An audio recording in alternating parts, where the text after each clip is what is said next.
Dans cette capsule, nous allons voir le système monétaire canadien. Ce qu'il faut savoir, c'est qu'il y a les dollars et les cents. Le dollar est l'unité de base du système monétaire canadien.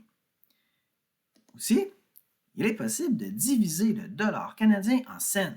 Il faut 100 cents pour obtenir 1 dollar canadien. Alors, on se rappelle notre tableau des classes des nombres. Alors, on va prendre un autre tableau qui ressemble un petit peu à celui-là.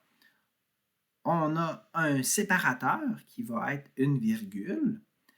À gauche, on a les dollars et à droite, on a les cents.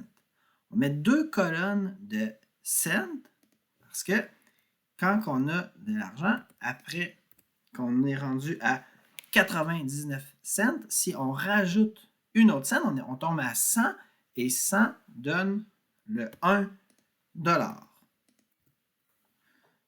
1 comme ça. Donc, à droite, c'est les cents. Quand on est rendu à 100, on tombe à 1 dollar. J'ai une séparation qui va être une virgule. Et quand je veux écrire un montant d'argent, je termine mon montant avec le symbole de dollar qui est un S avec une barre qui passe au travers. Alors, enchaînons avec quelques exemples de montants d'argent qu'on va vouloir écrire en chiffres.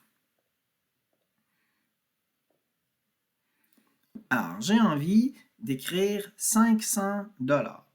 500, 1 0, 1 0, 1 5, 500. Il n'y a pas de cents. Alors, dans ce cas-là, je mets 0, 0 et le symbole de dollar. Donc, je peux maintenant me l'écrire 500, 0,00 et le symbole de dollar. Parfait. 12 dollars et 53 cents. Donc, je mets le 12 au dollar, virgule, 53 cents. 5, 3, 53, 12 dollars et 53. 12, 53 dollars, ça donne 12 dollars et 53 cents. 75 cents. Ah, ça c'est intéressant. Il n'y a pas de dollars, il y a juste 75 cents. Alors, je mets mon 75. Et là, c'est un petit cas particulier, je vais mettre le 0.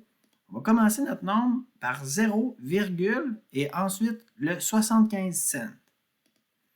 0,75 et le symbole de dollar. Donc, je peux le lire. C'est 75 cents. Je lis directement comme ça. Il n'y a pas de dollar. Donc, on ne le nomme pas. 0 dollar, 75 cents. Alors, on remarque qu'on a mis un 0 et suivi de la virgule, notre séparateur habituel. C'est une petite particularité. On enchaîne avec le prochain, 125 dollars et 33 cents. 125, 1, 2, 5, 125 dollars et 33 cents. 33, 125 dollars, 33 cents. 2357 dollars. 2357 dollars. Il n'y a pas de cents. Je mets 2 zéros quand même. 2357,00 dollars. On va en faire un dernier. 40 dollars et 5 cents. Je mets 4, 0, 40. Le 5, je les mets ici, donc 0, comme ça. Donc ça aussi, c'est un autre petit cas particulier. 40 dollars et 5 cents. Si j'avais mis le 5 dans la première colonne, ça leur aurait donné 50. Alors là, c'est pas 50 que je veux, moi, c'est 5. Alors c'est pour ça que je mets un 0 suivi d'un 5. Et si je l'écris, ça fait 40,05 dollars. Voilà, on est rendu capable d'écrire en chiffres des dollars et des cents. Alors, bonne chance pour les exercices suivants.